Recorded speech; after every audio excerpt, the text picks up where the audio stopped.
Think tanks کے بارے میں کہا جاتا ہے کہ ان کا اثر پچھلے 50 سالوں میں بہت بڑھ گیا ہے اور اب یہ واشنگٹن میں بہت ہی اہم کردار ادا کرتے ہیں. لیکن تھنک ٹینکس اپنا اثر یا انفلوئنس کیسے قائم رکھتے ہیں؟ سب سے ڈائریکٹ ذریعہ ہے کانگریس کے اندر جا کر اپنی ریسرچ پیش کرنا.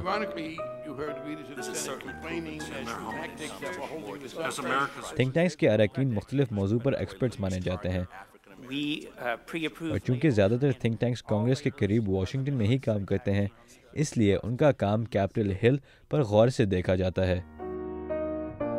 کینٹ ویور جارج ٹاؤن یونیورسٹی کے پبلک پالیسی انسٹیٹیوٹ میں پروفیسر ہیں اور انہوں نے تھنک ٹینکس پر بہت ریسرچ کی ہوئی ہے. People from think tanks are called to testify before congressional committees. Think tanks کے لوگ کانگریشنل کمیٹیز کے سامنے جا کر اپنی کسی تحقیق کا نتیجہ بتاتے ہیں. اس طرح تھنک ٹینکس کے اراکین اور عہدیداروں کا آمنا سامنا ہوتا رہتا ہے. جب تھنک ٹینکس کوئی رپورٹ شائع کرتے ہیں تو وہ عموماً اراکین کانگریس کے دفاتر کو بھیجی جاتی ہیں. اگر کسی کانگریس مین کو اس موضوع میں دلچسپی ہے تو وہ اس رپورٹ کا زیادہ دلچسپی سے جائزہ لے سکتے ہیں. لیکن کنگریشنل کمیٹیز کئی مختلف لوگوں کی ٹیسٹیمونی سنتے ہیں اور ان کو ہزاروں لوگوں کی رپورٹس بھیجی جاتی ہیں، جیسے ہم نے عراق ٹروپ سرچ کے ساتھ دیکھا جب AEI نے بروکنگز انسٹیٹیوشن میں اپنی study a plan for success in Iraq پیش کی. تھنک ٹینکس اپنا کام عموماً کسی سیمینار یا پریزنٹیشن کے ذریعے خود ہی پیش کرتے ہیں. واشنگٹن کے تھنک ٹینکس میں ہر ہفتے کسی نہ کسی موضوع پر کانفرنسز یا ورکشاپس ہوتی رہتی ہیں، جیسے آج کل ہیلتھ کیئر اور فائنینشیل کرائسس پر بحث ہو رہی ہے. اس میں سرکاری عہدیداروں اور اراکین کانگریس کو مدعو کیا جاتا ہے. وہ اس بحث میں حصہ بھی لیتے ہیں اور معلومات بھی حاصل کرتے ہیں. اور ان کانفرنسز میں عموماً میڈیا بھی شرکت کرتا ہے، بلکہ تجزیہ کار کہتے ہیں کہ تھنک ٹینکس کے لیے اپنی معلومات بڑھانے کے لیے سب سے مفید اور اہم ذریعہ ہے ٹیلی ویژن چینلز اور اخبارات.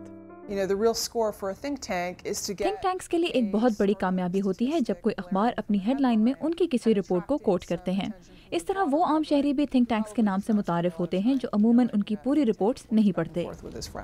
میگن مکارڈل ایک سیاسی بلاگر ہیں جو تھنک ٹینکس کا قریب سے جائزہ لے رہی ہیں. بہت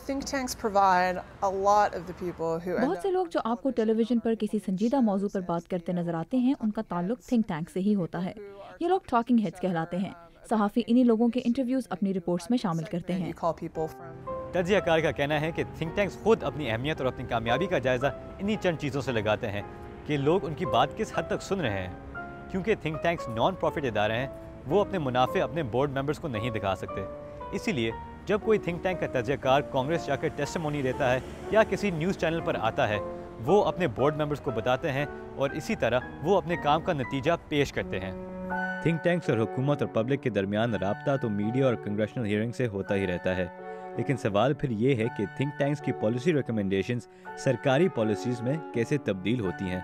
اسٹیفن ہیس کا کہنا ہے کہ تھنک ٹینکس کے لیے کامیابی کا اندازہ اس وقت ہوتا ہے جب کسی تھنک ٹینک کے تجزیہ کار کو حکومت میں لایا جاتا ہے. When an administration changes, when you go from Bush to Obama. جب انتظامیہ بدلتی ہے تو تھنک ٹینک سے کئی لوگ حکومت میں شامل کیے جاتے ہیں اور حکومت میں شامل لوگ تھنک ٹینکس میں آتے ہیں، جس کا مطلب ہے کہ حکومت کی سوچ کو تازہ نظریات اور معلومات ملتی ہیں اور حکومت سے تھنک ٹینکس میں آنے والے لوگ اپنے سرکاری تجربے تھنک ٹینکس میں لاتے ہیں. اس طرح تھنک ٹینکس کو تجربہ اور حکومت کو نئی سوچ میسر آتی ہے. AEI کے plan for success in Iraq کے 3 مصنفوں میں سے 2 لوگ حکومت سے وابستہ رہ چکے ہیں.